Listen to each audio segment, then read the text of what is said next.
Welcome back to the deep dive. Today, we've got a really unique kind of source material in front of us.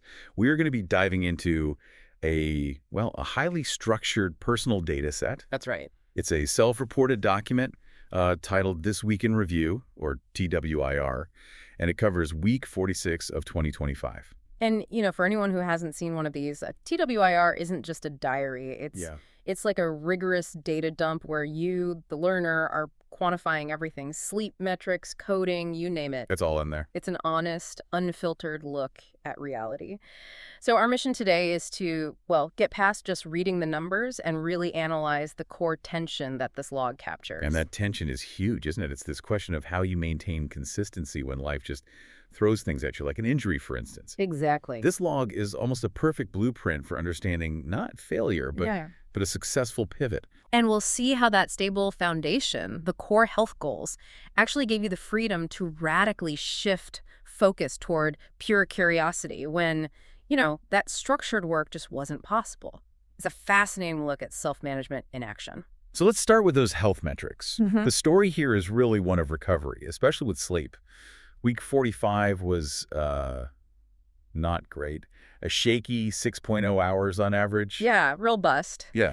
But week 46 shows this massive successful rebound. A superb recovery, really. It was. The average daily sleep duration bounced all the way up to 7.12 hours. That hits the 7-hour target perfectly. And the consistency was there too, right? Absolutely. The 6-hour baseline was achieved 7 nights straight. I mean, this is that foundational work that stabilizes the whole system. Okay, so that's the success story for the outcome, the total hours. But if we look at the process, the routine, that's where we see the struggle. This is a crucial distinction. The goal was a strict bedtime. Yeah. Right. Midnight or earlier. But that was challenged on 4 out of 7 nights. And the log says it was because of outdoor errands. And I think this is the biggest lesson in this segment for anyone tracking habits.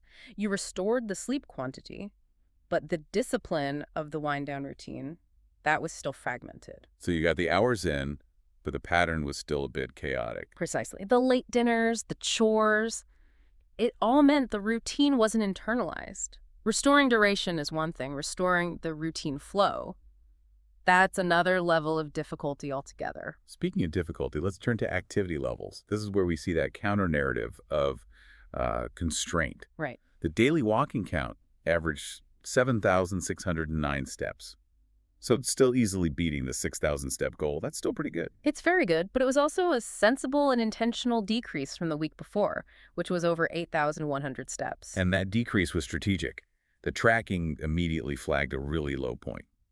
One day just dipped to, 3,226 steps? And the log pulls no punches on the cause. It says sickness combined with a relapsed knee injury. This is where the data stops being passive reporting and becomes, active injury management.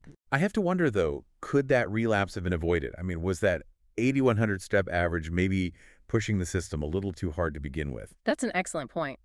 You could argue the intensity spike contributed to the injury, but I think the real value here is in the reaction. The injury forced an immediate tactical retreat. And that's reflected in the exercise time. It was cut in half to just 26 minutes for the week. Right, and that forced the subject to stop Nico running. We should probably explain that.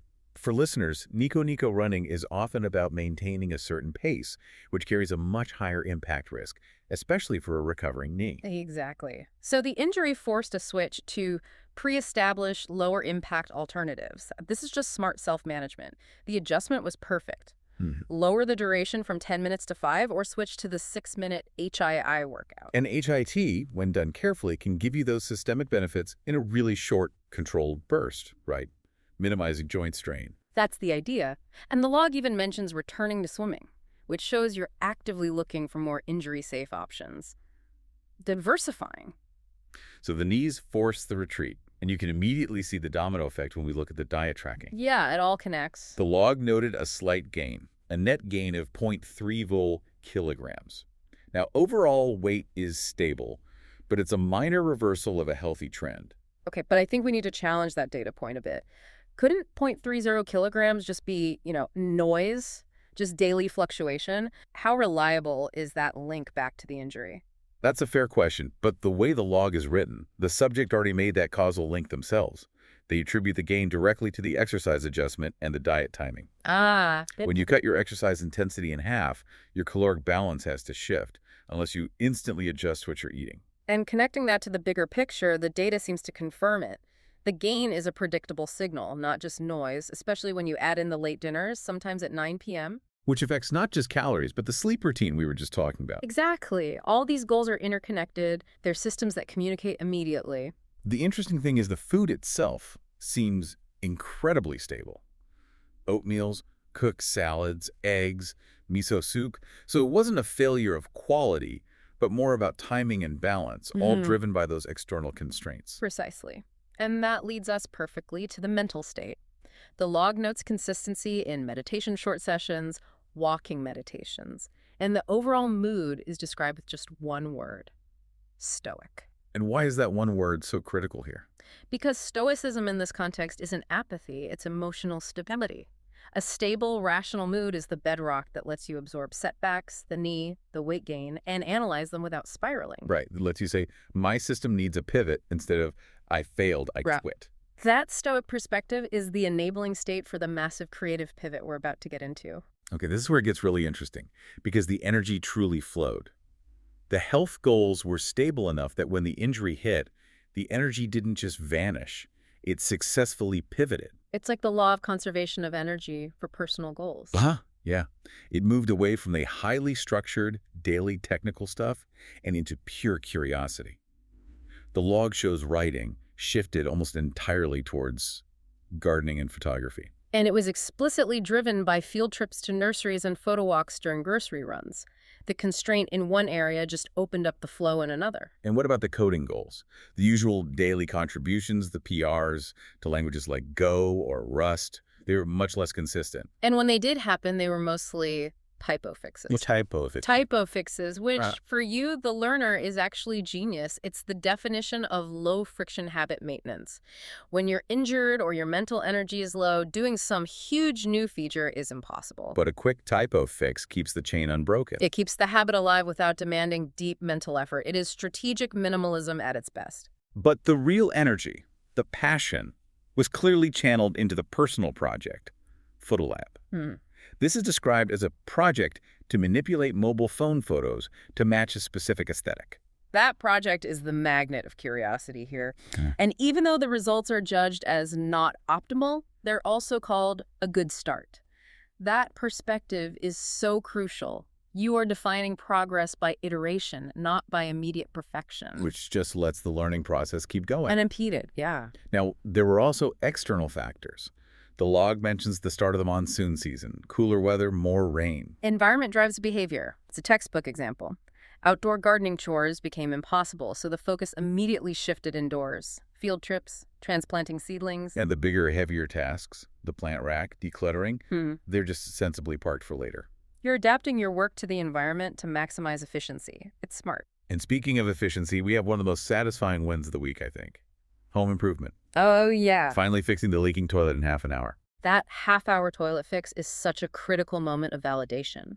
It proves the value of all this, previously acquired knowledge and tools. Think about the psychological boost. A huge boost. Yeah. Fotolab takes months, but you can fix a domestic crisis in 30 minutes. That surge of self-efficacy from a quick, tangible win is so important. It reinforces this idea that you already have the skills to solve complex problems. And you see that same validation with the photography insight. Just by using the mobile camera more, the subject realized that upgrading the phone or buying some fancy new device is completely unnecessary. That is a massive financial and mental win. It tackles what people call gear acquisition syndrome. Right. You tested the assumption that better gear equals better results and found that, nope, your existing tools are totally adequate. You just stopped a potentially costly distraction by engaging with what you already own. And finally, a spark for the future. In fish keeping, there was the discovery of a long-forgotten fish species that they now want to keep and breed. I love this part. And it's potentially inspiring a future fish room. This is pure, spontaneous discovery, creating a brand new long-term goal. The flow state didn't just redirect you to temporary hobbies. It pointed you to a compelling vision for the future, a fish room. That's the power of letting curiosity lead when your routine is constrained. So let's put it all together. What does this all mean?